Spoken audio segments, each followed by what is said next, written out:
ಮಂಡೆಯ ಬೋಳಿಸಿಕೊಂಡು ಮಡಿಯ ಗೋಸಿಯ ಕಟ್ಟಿದಡೇನು.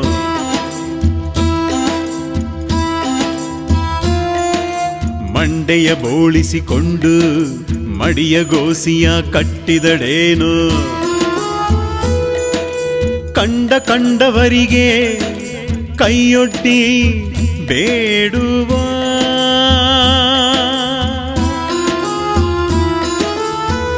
ಕಂಡವರಿಗೆ ಕೈಯೊಡ್ಡಿ ಬೇಡುವ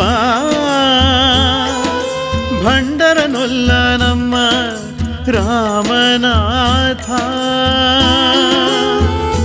ಓ ಭಂಡರನೊಲ್ಲ ನಮ್ಮ ರಾಮನಾಥ, ರಾಮನಾಥ.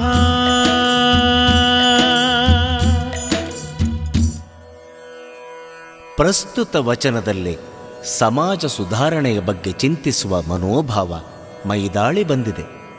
ಸಮಾಜದಲ್ಲಿರುವ ವಿರಕ್ತರ ಮಾರ್ಗವನ್ನು ಕಂಡು ಅವರನ್ನು ಟೀಕಿಸಿದ್ದಾರೆ.